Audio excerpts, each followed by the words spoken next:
for being here. Yeah. Thanks for inviting me. Of course. Well, I mean, I'm hoping that we can trade off and we can be on yours as well. Yeah, I Sky on. And how'd that go?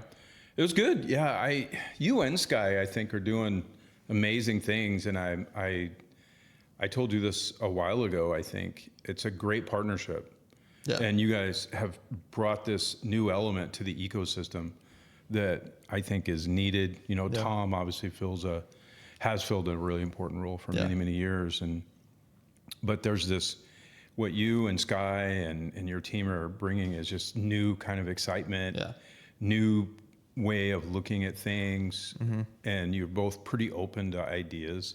Yeah, I think that definitely helps that he's obviously less new than I am, but we're both fairly new doing this and stuff, and so I think we're both very aware that it's like, you know, we don't know everything. Not at all. And I mean, that's kind of the most important part of our jobs, is realizing that and reaching out to contacts that we know that have been doing it for longer, of like, even just like, you know, small stuff as in like, what softwares do you guys use? What do you use for CRMs to keep track of investments? Or what do you guys use to, you know, send out investor letters? I mean, there's so many things that, a lot of my job at the beginning was reaching out to people and just, you know, saying, hey, like, you know, I'm new to this, doing stuff, like, you know, obviously I was reaching out to people more kind of my seniority. And so now that's kind of interesting that we've been in it for a while, that everyone's kind of like moving up. And then in some firms now there's even people below people that I know. And so it's like, then I'm reaching out to them of like, hey, you know, I know that you're new. Like, I'm also fairly new, but know probably, you know, more than you do. And so it's just a constant, like passing down that generational information. Yeah. And it's great to share with people, that are just starting out. You're seeing this now, right? You're like, okay, people shared stuff with me. I want to share with them. There's really good karma. Well, it's a good feeling too, right? And you're like, you know, if you can help somebody out that's like, oh, hey, like, I know exactly what you need in that situation, you can kind of help them out that way. But that's the way it should work. Yeah, exactly. But anyhow, well, I mean, if you just want to kind of go, let's just start at the beginning. I mean, I looked a little bit, I did some deep diving into your background and what you've done and what you've kind of been doing, but I'm sure you have a lot more to say than your LinkedIn profile does. So, I mean, let's just take it from the start. How'd you kind of, I mean, you've had majorly, I guess, if that's a word, sales roles, kind of in different, you know, facets of that. Right. Air Force prior to that. Thank you for your service. As you always. Bet. Yeah. I mean, just like, take us through. Who are you? Who do you think you are? Who do you think you are? Through all of this. I'm sure that answer has probably changed. Oh, yeah. I mean, I'm from Spokane originally. Okay. I grew up here. Also lived in California part of the time growing up, off and on, the Bay Area. Nice. But yeah, I come from a very bizarre family. I won't get into all that, but I learned a lot. I mean, I grew up in Hilliard initially. Okay. And then I went to 5 grade schools by the time I was in 5th grade. Oh my gosh. Single mom, kind of in and out of relationships. And then we moved out to East Valley. In East Valley, I found a home and a lot of really good friends and great sports programs and just really good people. So I played a lot of sports. You know, I graduated in 82, won the state championship in football in 1981. Congrats. Okay. My kids are going to love this, but I played in the Kingdom. They start laughing at me every time I say that. Like, you always got to work that in, don't you? But no, I still hang out with a lot of those guys. Like, we get together constantly. We're supporting each other. Yeah. It's a really cool That's an interesting community. Thing, isn't it? Because you hear a lot of people, especially from Spokane, that's like still friends with their high school buddies. And it's like they get together once a week for coffee. And it's like, it's great. Well, it's good. And we all need that. Yeah. Humans need connection. Isolation is deadly. It's so bad for our psyche, for our anxiety. It feeds on this, and obviously the pandemic accelerated that. For sure. But yeah, so I'm very blessed to have a great group of people I grew up with in the community in East Valley, and sports, a lot of coaches. I didn't have a dad. You know, I had a stepdad who was a good guy, but they divorced when I was a sophomore. So it was really about mentoring, kind of like we were talking about. Mentoring. There was a football player my junior year who mentored me. So I started my junior year, had never started in football before. Yeah. There was coaches that mentored me. And mentoring really stuck in my brain as really a way to learn from other men. And a lot of moms along the way too of my friends helped me. But yeah, I dropped out of college. I started going to college. I wanted to play baseball, and Nice. I just wasn't having fun. Yeah. And I just was bored, and I joined the Air Force. And I was dating someone whose uncle was in the Air Force and kind of talked to me. Joined the Air Force, got stationed in Greece for 3 years, where my biological father, his family is from Greece. Okay. Kalivas, Greek name. And so I didn't really know much about my heritage. And I knew some Greek words. My mom would cuss at me in Greek quite a bit as a kid. I was ornery. But I got really, really fortunate. Got stationed in Greece. We got married, had a couple kids there. And I've traveled all over Europe playing football, believe it or not. No way. Yeah. Yeah, each base had a team. This is in the early 80s. And it was a big deal. A lot of ex-college players would play, drop out either grades or just didn't have the money or whatever. Yeah. And we just had these amazing teams. That's awesome. And college scouts would come in the summer for camps and stuff. It was really cool. That's cool. And then I got out in '87. Okay. And I was in logistics, so I was ordering aircraft parts for linguists, so Arab and Russian linguists. The first base I was on, it was a spy base, mostly of just recording all the conversations, stuff like that, shipping to the Pentagon. And then I always just learned how to work with people. Yeah.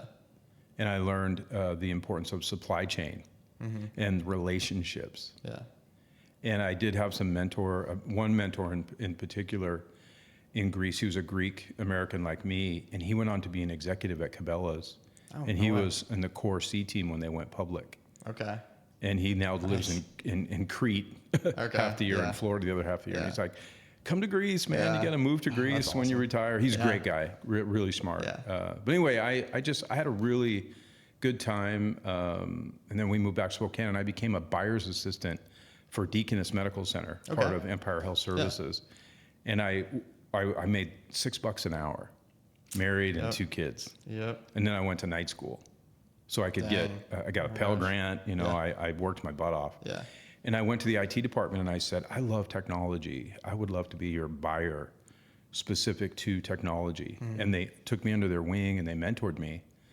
And I just learned all kind of programs and spreadsheets and all kinds of stuff. And that was when I started falling in love with technology. Okay. 1987. Yeah, that's awesome. I mean, okay, so we talked a little bit about you've had mentors kind of throughout your life. I mean, that's kind of one of the main points of kind of now what you're doing is more of that mentorship, connecting people, trying to do that same thing. Yeah. Yeah. I love it. And I, from 87 until almost 90, I worked for the hospital in medical. Okay. And then I got my first technology job in 1990. Okay. In selling Novell networking in this area. It's an exciting time. Oh, dude, it was awesome. I was doing the technical stuff and the sales stuff. You're ramping up into kind of what it is now. Yeah, you had to get your hands dirty. You had to really, and I'm not super technical, but it was a good lesson for me. Yeah. So I sort of found my way to Silicon Valley. I worked in Silicon Valley from 94 to 99, which was amazing. I started really seeing the power of working in the tech industry and the power of relationships and the power of what was happening with the tech industry. So I learned a lot down in the Bay Area, but my wife and then wife and I had gotten a divorce, and she moved to Florida, to Orlando with the kids, and I would go there, and some of the kids would come here with me. And so then I moved to California, and I talked her into moving into California with me. So we all had kind of a dysfunctional, functional family. Okay. I was coaching Pop Warner football at the time. Okay. My number one customer was a defensive coordinator for the Sunnyvale Micro Rockets football team. Okay. And if you know anything about California sports, especially football, it's maybe a close third to Florida and Texas in how important football is. Yeah. But Pop Warner was really high up there. Yeah. And so I saw my customers' pictures of all these football teams, and it was my first time I had met him. It was Applied Materials, a huge account that I was working on. And I said, talk to me about football. Like, what are you doing? And he goes, well, you want to know about, I go, yeah. I go, are you coaching, playing? What are you doing? And he's been a coach there for years, and all these people in the community are all around it. Yeah. And a lot of these tech professionals and 49ers kids were on these teams, right? Yeah. And so I said, you need any help? He's like, yeah, man, we're looking for someone to coach the receivers and DBs. That's what I played. Okay. So I ended up coaching Sunnyvale Micro Rockets football for 3 years. Okay. 2 out of 3 years, we won national championships in Orlando. Jeez. And I was with this guy like 5 days a week, and he became one of my best friends and one of my most important customers. Huh. And I got to meet a bunch of the 49ers, and I lived in the same complex as as a bunch of them. That's crazy. I almost killed one in my car once. He was on a motorcycle. Sorry. Yeah. But no, being in the Bay Area was incredible. It's a good area. Yeah. Yeah, it's a good spot to be, for sure. I think it gets a lot of bad press now, but it's expensive. But I mean, if you want kind of that accelerated, it's go. Like, I mean, you're gonna learn so much in a small portion of time. And I think there's definitely those pockets, kind of like what you found of, you're always gonna find the similar people in similar circles, and like, you never know who you're gonna meet that might become, professionally, career wise, might be important. Well, I made a lot of relationships, a lot of former folks that I worked for. So we decided to move back to Spokane. And this is where LaunchPad kind of was hatched. Is we moved back to Spokane in '99, and the kids lived with me. Their mom lived up here as well, and we were getting along great. Nice. And then I went to work for Cisco Systems, and so I was covering all new business for the Inland Northwest region. Okay. And you got to remember, this is 2000 before the internet really took off. Right. And it was a time when everyone thought, I need a website, but I don't know why. Right. And they weren't even doing commerce. And I liken this period to where we are with AI right now, because the internet, there was this bubble. A bunch of venture capital going to all these companies that were tech companies, right? If you had .com. Right. And so we sold a lot of the electronics at Cisco, so you could, you needed a firewall, switch, router to get on the internet, and so we were making a ton of money, and I was meeting all these entrepreneurs around the region. A friend of mine named Rob Brewster, real estate developer in Spokane, bought the Holly Mason building downtown. Okay. And we were all hanging out, drinking coffee at the Rocket. Jess Walter, the writer, I don't know if you know Jess. He went to East Valley, and Rob Brewster, myself, Matt Bird from the Bird family. Oh yeah. Infamous. Great guy, great family. And anyway, there was a bunch of us that would hang out and drink coffee, and Dan Spalding, another guy who owns a lot of buildings downtown, went to East Valley. And Rob and I were talking one day, and he said, I need more people to come into the Holly Mason. What can we do? And I said, let's throw a big tech party. Let's throw a tech event. And we got Coeur d'Alene Brewing to give away free beer as long as they could give a logo cup away. And it was like, sure. So we got these plastic logo cups and free beer, music, 20 companies with trade show booths, brought some speakers in from Cisco, but we didn't have social media, so we thought we'd get 100, maybe 150 people with email invites. Yeah. We had over 700 people show up. Oh my gosh. Including Stacy Coles. Nice. And all 3 TV stations. Oh my gosh. And they're like no marketing press, nothing. No, it was word of mouth, purely word of mouth. That's crazy. And kind of this buzz, and we called it LaunchPad. Okay. And that was in 2001. Yeah. And Stacy wrote an op-ed about it. Okay. And was like, there's something happening here. There's this energy with all these tech entrepreneurs in the region.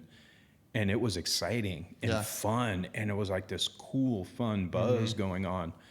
And everyone was like, you got to do another. So we did a LaunchPad event a year. And just once a year? Yeah, we made it. I mean, it kind of builds the excitement though, right? It's exactly. Like you don't want to have it too often, because then you're like, it's another one. And it's a lot of work. Well, it's so much work. Yeah. So we did one. Then we did one at the Grand Pennington Ballroom at the Davenport. Okay. Almost 1,400 people showed up. Oh my gosh. And this company called Vivado was a wireless company. Okay. Kind of a Steve Jobs moment. We had lights. It was packed, music, and this guy came out and announced their new product and new investment, and it was really cool. That's awesome. And I think it was the biggest event they had had at the new historic Davenport. Sure. And then the third one we did at the Fox. Okay. And Betsy was on stage in one of the panels, and her and the mayor, then John Powers, were still battling over the garage. So they were kind of pitching stuff at each other. And then we did it at the MAC, and the last one we did was 2006. We had probably 2,800 people at the new convention center.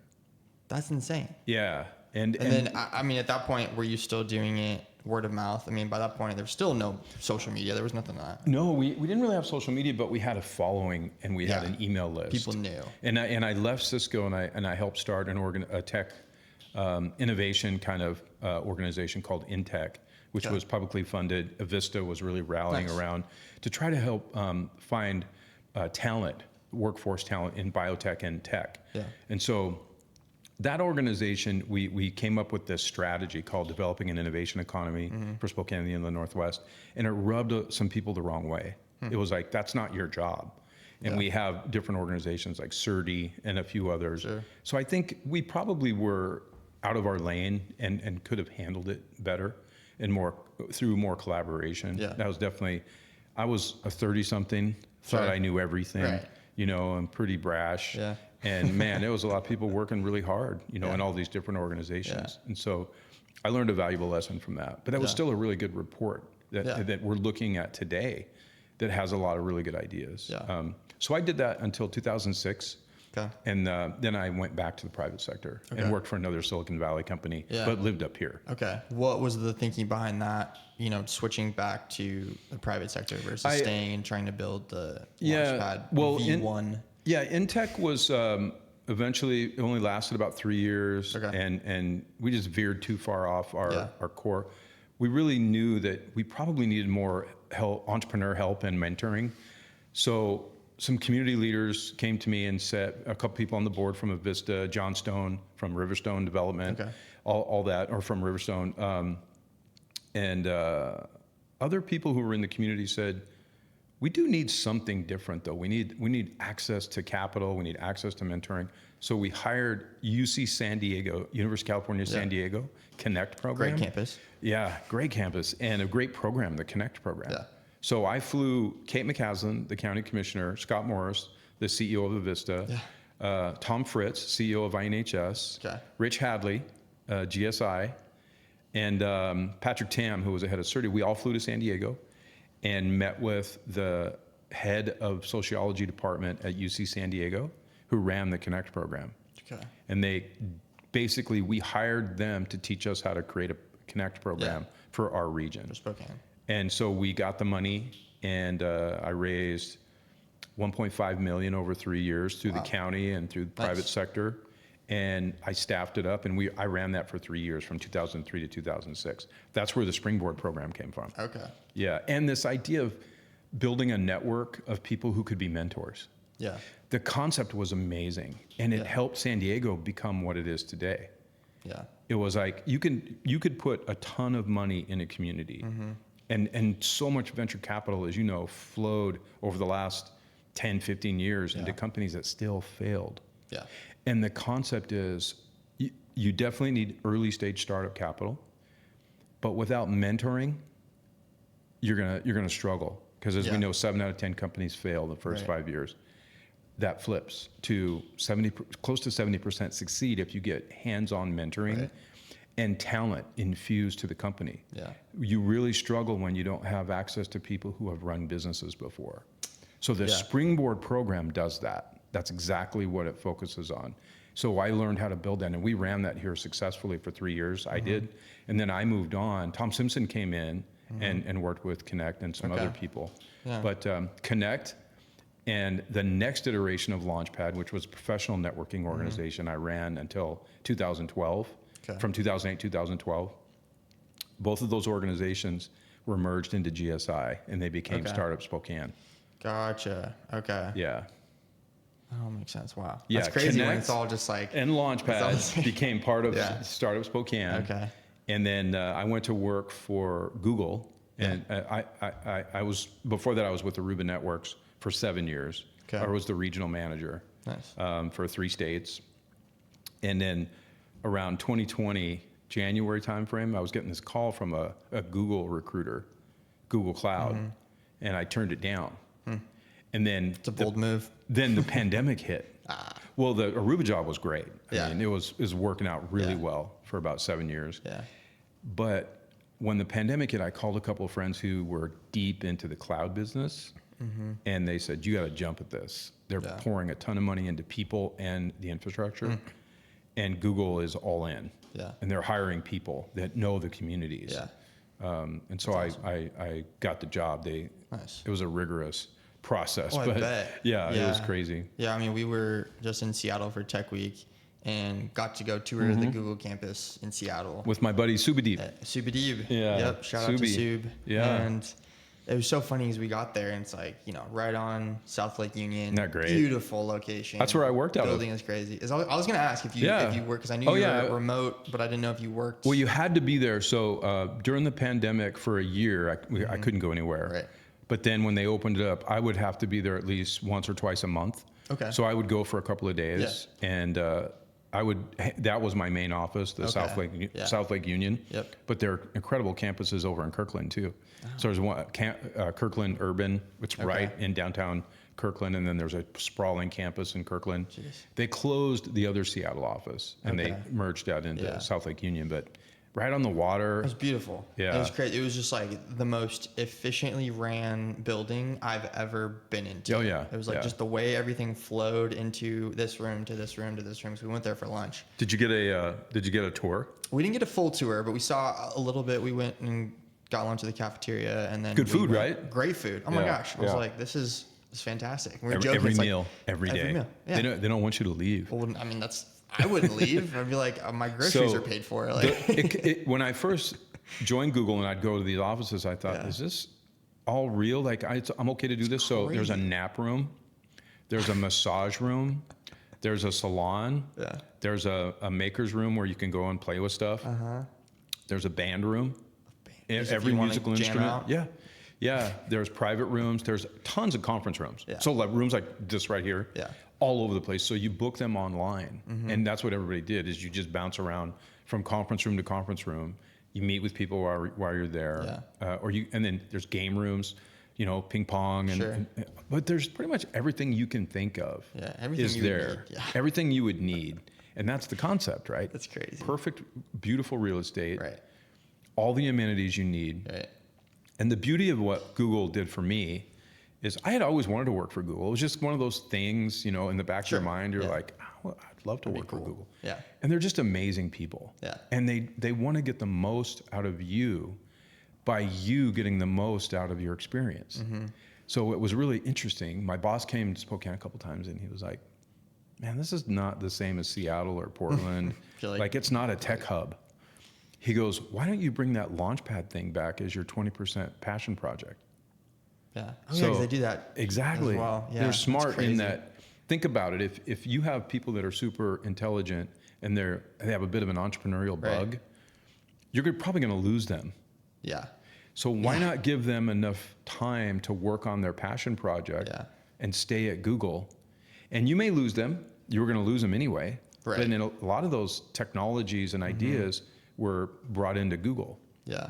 Well, then you probably get on the flip side too. It's like you're looking at it as like, okay, listen, they're going to do it anyway. If they're going to do it, we might as well give them a great experience so that maybe they'll stay big time. Well, they might stay, but then they also, if they're doing it big time, they think, okay, if am I going to use Google Cloud? Am I going to use AWS? Am I, you have all these options. Like, and they're probably going to come back to the people that are treating them right. And there is, it's a tough business, the cloud business. And then when AI hit, when ChatGPT was on the scene, my whole world changed. Yeah. Everything was about AI, and you had to learn a lot just to compete. But it was about 2022. I contacted Alan Battle, who was the co-founder of the second iteration of LaunchPad. Yeah. Well, let's pause there for a second. How does he fit in to all this? Because we work with him on a very different area of his business. Yeah, president of Fikes. Right. Yeah. And so how did he kind of? Yeah, he's my soul mate. I love that guy as a business guy. He's such a genuine guy, and I just love him, man. He's an amazing human. He's not my soulmate. I shouldn't have said that, but my wife is my soulmate. Let's get that clear. But he's my friend, my brother, and around 2002, I think. We just started hanging out. We saw each other at a couple of events. We were networking. Yeah. I was on every board. When I left Cisco, I was asked to be on all these DSP. I was on the Downtown Spokane Partnership Board for 10 years, Workforce Development Council. That's awesome. I just started Eastern CSTEM. I just loved being involved, right? Yeah. That's when I caught the bug of Spokane in the Northwest. being more competitive. Yeah. How can we make it better? Yeah. Because I knew there was a lot of innovation talent here. We just didn't have that system operating at full efficiency. Yeah. It wasn't optimized, right? And so I just wanted to help. And I wanted the system to work for entrepreneurs, to plug in and stay, and to attract more talent, more capital. So I would hang out with Alan. He and I would just go hang out after work and stuff, and we just started talking, and we started sharing an office together in 2008. And then I told him about how Facebook and LinkedIn were starting to become really popular. And what if we brought LaunchPad back as a professional networking site that was online? And then I met this guy who ended up being on Shark Tank, one of the investors in Spokane. Rob Rooster brought him here. And I told him about my idea, and he said, check out Mark Andreessen's company called Ning. It's an online networking platform based out of Palo Alto. And so we signed up for it. And we created this online network called LaunchPad Inland Northwest. And we probably had 1,000, 1,200 members in like 6 months. Wow. It was professionals. You join, and then you join a group based on your area of interest. Okay. So there was a clean energy group. Yeah. There was a professional women's group. There was real estate group. There was a technology group. There was Black entrepreneur group. Yeah. And all of a sudden, it just started exploding. And then we would do quarterly networking events. And then we started doing workshops to teach people how to network online and offline. Then we'd do social media training. And then we leased 3 floors at the 1889 building across from the Parkade. Okay. And we had a lounge in the basement that we would use for our events, and we'd rent out. We had workshops next to Nectar, the wine place. Yep. And then we had a co-working space and office space on the 3rd floor. Okay.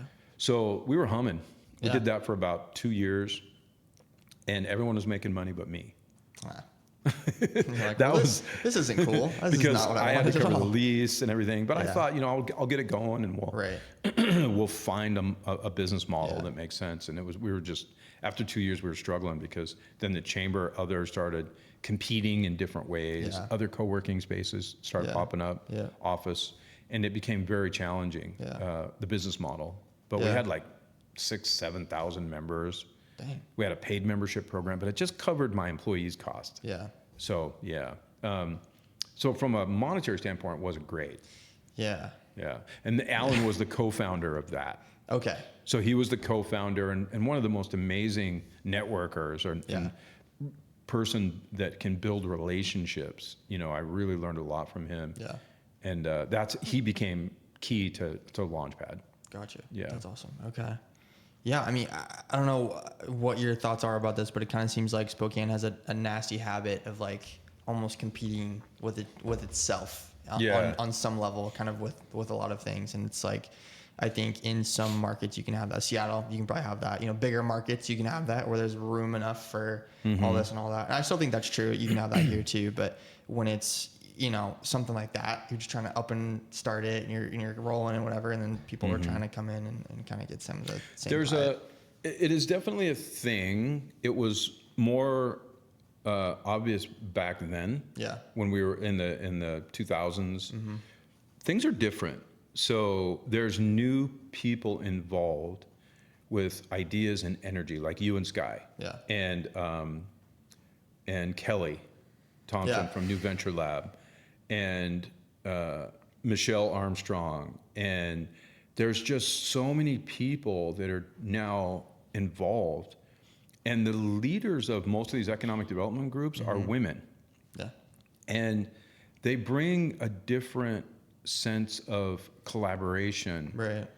and a different sense of not competing like you're talking about, not having a zero-sum game mentality. Yeah. And I think that's what it was back then. It was like, Definitely. because resources were tight. Yeah. There was only so many companies that will sponsor. And so everyone was competing for a lot of the same sponsorships, right? Yeah. And attention. And it's a little different now. I really do think with the amount of capital that's been invested in local companies over the last few years, like Series A funding, Right. Treasury 4, and Carbon Quest, and some of these other companies. And then the amount of money Ignite and Spokane Angel Alliance and Coles Ventures. There's enough examples of companies getting funding definitely. Where when people say there's no money, well, there is. You have to really compete hard for it. Yeah. It's early stage funding when you don't have enough for an MVP. Yeah. You need $50K for an MVP or a pilot. So that's why when we brought LaunchPad back, I really studied what was happening here in our ecosystem, who was involved, and what is this system for entrepreneurs and to help companies along to the point of where they can grow here and hire and stay here and expand, right? Yeah. And it became clear that everything I've read and compared to other cities, it's mentoring and it's easy access to the resources. So LaunchPad has been designed to be a hub for innovation in the region. And when I say region, I mean Spokane, North Idaho, so Eastern Washington, North Idaho, Tri-Cities, all the way Wenatchee to Missoula, Colville to Tri-Cities or Walla Walla, to Sandpoint. And what if we created this model where you go to the website and you just say, here's what I want. I'm an entrepreneur and I need help with my clean energy company. Yeah. Well, apply to this. Tell us a little bit about yourself. There's a program called Springboard. That's a 90-day program that will look at your model and help you, mentor you for 90 days so that when you get done, you are ready for funding or ready to bootstrap. And along the way, you've met some key leaders who could potentially be on your board or advisors. Yeah. And that's what you need. And we're also going to tell you what doesn't make a lot of sense. Right. Along the way. Yeah. Before you go to investors, get some of that help. We'll just get clarity, right? Yeah. Like what are, so I think people get, you meet them, I meet them all the time where they get so excited about an idea and they're like, I just want to do this. And like, that's what part of the reason why CEOs, some of them are so great, right? Is because they can kind of shut everything else out and they can be like, what's the craziest thing? Like, I just want to go do this. But when you're that early and it's just you also need to be the hat of like, okay, practicality wise, what exactly are we trying to do? Yeah. To then position yourself. And forward. who's your competition? Right. And what's your value proposition? What problem are you solving? And do you have any customers that want your product yet? That's the number one. That's the number one question that people just stare at you. Yeah. Well, we got to build the MVP. No. Yeah, no. You need to come out. You need to come up with a compelling reason why customers need your product. Yeah. What problem are you solving? Yeah. That they can only get with your product. Yeah. And don't give me a TAM that's $3 billion. Right. When don't you're you not, love those graphs? Yeah, you're not selling to the $3 billion market. So that's what Springboard is. And then we have a second program at LaunchPad called Innovator Connect, where it's a monthly program we developed in partnership with Eastern C-STEM. We host it at the downtown Catalyst building in the Scott Morris Center or off of U District. Yep. And it's amazing because we have a topic every month. So AI, clean energy, life science, and we partner with the local organizations. And then we bring a professional that will come and talk about what's the problem. Like we had someone from Avista. What's the challenge that utilities are facing with the power grid, right? And then we had a local company like Carbon Quest come and talk about how they're solving the carbon problem and what's their solution, how they raise money, what do they solve for, who are their customers. And the room is usually full of innovators and students and business people. And it's such a great way to learn. And then afterwards, during networking, a lot of connections happen. Yeah. So LaunchPad is really focused on connecting innovators, mentoring, and helping to help people navigate to all these different organizations like Fuel, co-working, and Coles Ventures, like Ignite, like Evergreen Bioscience, right? Urbanova and what they're doing with clean energy and along with Intent. Yeah. With NEMA, what's going on with advanced manufacturing. So we are the hub of all that information. We're going to start doing more to highlight, but we want all entrepreneurs to come to our region, get the help they need and we help them navigate to the resources they need, and then help them with mentoring and access to leadership, right? That could help them fill the gaps on their team. So, because we're learning more and more, that's a real crucial area that VCs are struggling. They're putting funding into companies, but they don't necessarily have people on the team that have experience. Yeah. Yeah, I mean, that's a big one. I think and you can find them. I think people are always surprised when they find out how many remote technical either founders or people that work for different startups. Like there's a lot of tech talent. They're just, you know, they don't know where to go, especially after COVID. Everyone's still kind of like, if you work remotely, they're probably still working remotely. I mean, we've ran into that even with the co-working space. Is like, you know, we'll have tour people through here and they'll be like, well, this is great and all, but I've got a pretty sweet setup in my house. So, you know, what are you going to do? But I think that's changing. I think there's obviously different groups like yours and others that are kind of bringing people out to get the word out. It's like, you know, you don't have to outside hire. You don't have to go over to Seattle or Bay Area to find technical talent. I mean, there's more than enough here. I think people are a little bit unaware sometimes of how much there is. And I think that touches on a key area that we want to start helping with is telling these stories. Yeah. So people start to see the successes, the companies that are growing here, and how you can plug into the network. And you can start to connect and build relationships with people where you have shared values, shared industry information. Yeah. So many people moved here during and after the pandemic, especially in North Idaho, that are reaching out and contacting us on the website saying, how do we get involved? Yeah. When's your next event? And so, yeah, I'm excited for that. But you hit on something that I think is also another area we're looking. So we're building a team of folks that are good in different areas. Yeah. One of our goals, and this came from Kelly Fukai, who was the CEO of Washington Technology Industry Association. She's moved on to a different role. But one of her ideas was, how do we connect Eastern Washington and North Idaho to the Seattle tech ecosystem? Yeah. And that's why that trip you guys took over to Seattle, I was hoping to go, but I'm going to AI Week in October. Yeah. There's a concentration of people with AI knowledge here. Cybersecurity is also a cluster here. Energy, life science, obviously, advanced manufacturing. So aerospace, like there's some key areas. I would like to see us develop stronger ties with the Seattle ecosystem, Puget Sound in general, and how could we get them to start looking at Eastern Washington as a place to not hire people to move over to Seattle? Yeah. What if this was like a minor league baseball community for the tech industry in Seattle? So what if Seattle companies started looking over here? So there is definitely some advantages from a cost and transportation perspective. Yeah. And we never say cheap because our quality of life here is not cheap. Yeah. The quality of life you get for being here has nothing to do with, it might be, you know, lower cost in certain, you know, for real estate or whatever, but our quality of life is phenomenal. Yeah. And the outside amenities. And so I would never call it that. Yeah. But it's definitely worth looking into. It's a 35-minute flight. If they started to develop talent here, and you can move back to Seattle if you need to, but I'd love to see Seattle firms start to look here to develop talent and start investing in ideas and letting some of the startups here work on some of their projects as a R&D effort. Yeah. And that's where a lot of companies, they don't have a huge R&D staff, but what if they gave it to a startup as a pilot project? Yeah. And said, work on this problem and you've got talent on your team. And I can name a bunch of companies over here that I would love to start working on developing relationships over on the west side. Yeah.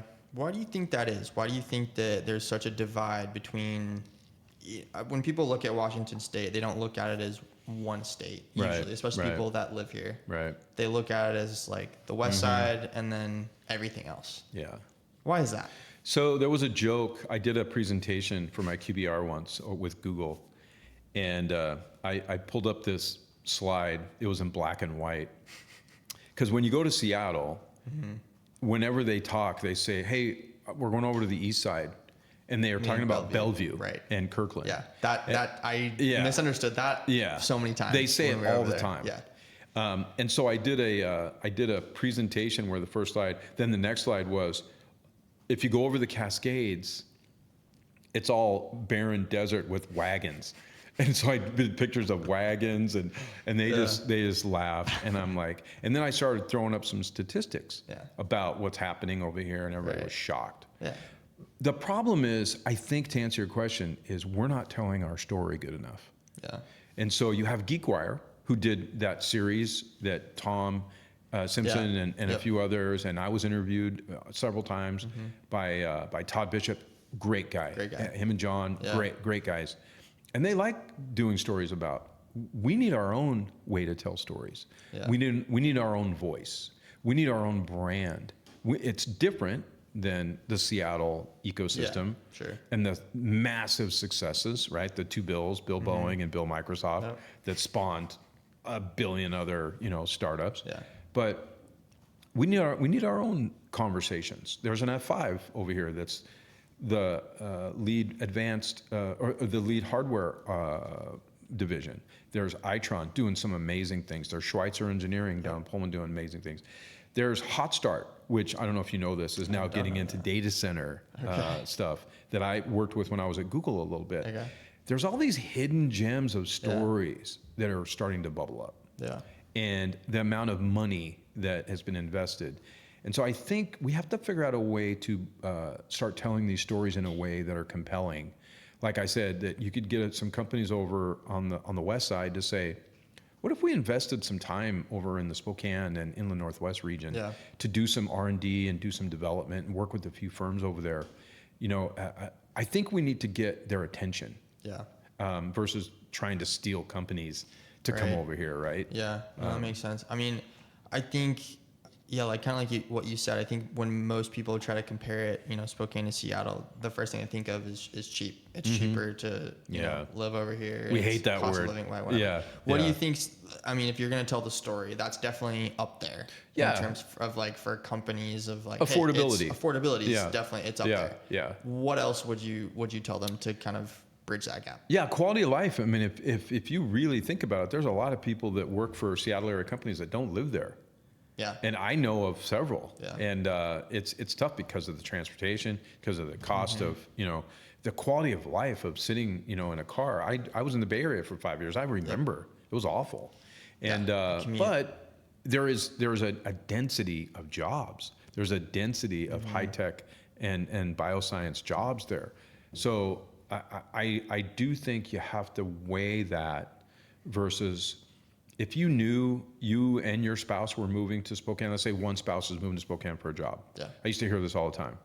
And my wife works in tech as well. What kind of she's gonna have to look for a job and there are no jobs there.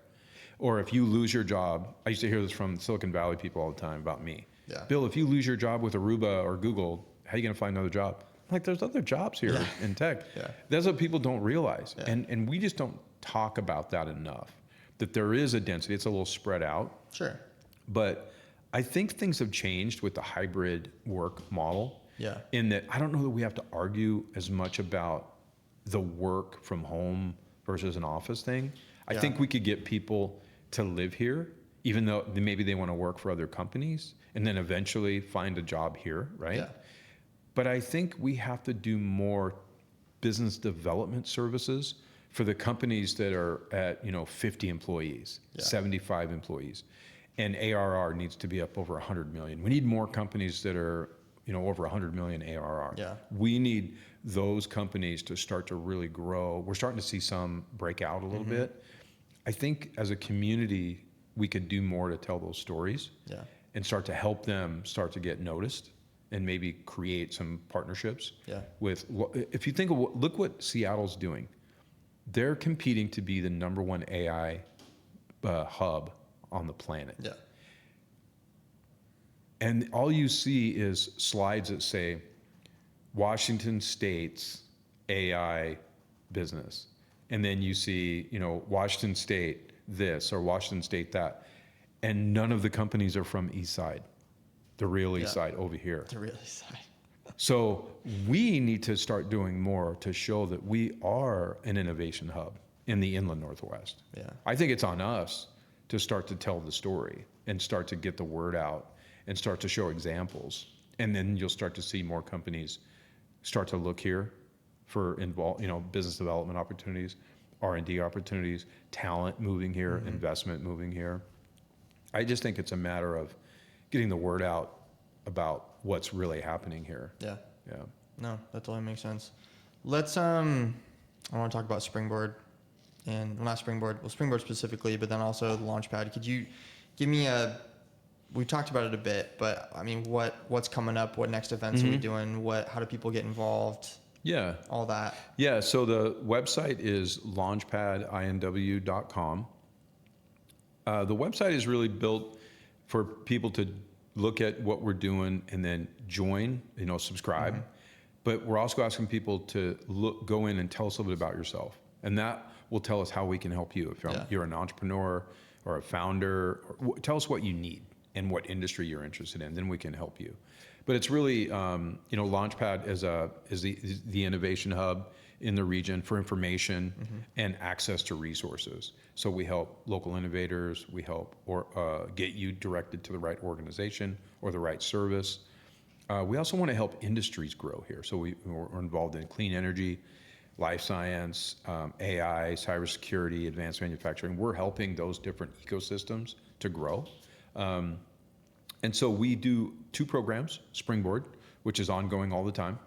Just apply if you're a startup, early stage startup. You could be later stage as well. Just apply on our website. Go to the programs and events. You'll see Springboard and just fill out a quick application. And then Innovator Connect. We love it when people come. We do those once a month. They'll start up again in the fall. Okay. So the next one will be in September. Nice. And then we do an annual event called the Innovation Summit. It'll be first week of December. Nice. I think we're looking at December 4th.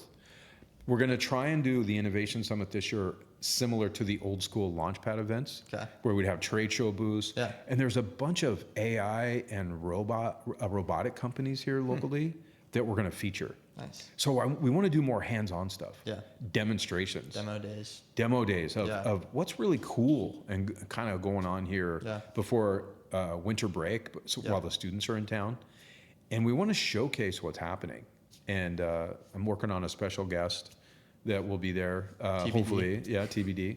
But we're looking at first week of December. Okay. And then we do something else that we've started up with the co-working spaces that we'll be working with you guys and the other co-working spaces. We want to do where we do a workshop for lunch, like a lunch and learn on the most important topics that startups are looking for. Yeah. So there's one called 0 to 60 that a couple people in the Springboard team present. It's really good.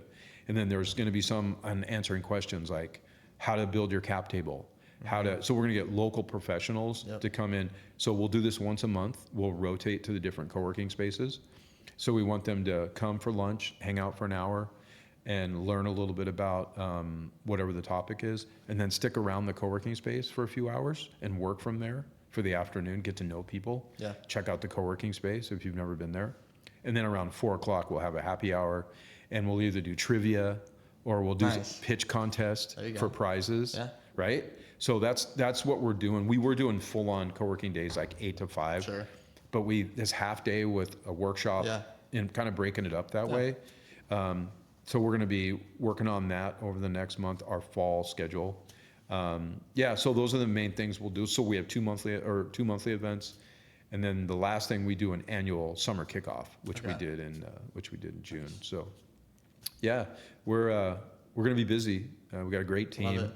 We've got some other things we're working on, but we're very grateful to have Coles Ventures as a founding partner and a partner in general. Yeah, it's been great partnership. We're excited to see which more of entrepreneurs you guys are pumping out, and events are crucial, I think. I mean, so needed. I think, again, kind of comparing to the West Side, there's events like every day. If you could, pick a day. I mean, there's one, but it's and people, I think there's a little bit of like almost pull back from like, oh, like should I go? Should I not go? And then at the end of it, everyone's like, oh, that was a great time. But then every single event, you have that problem.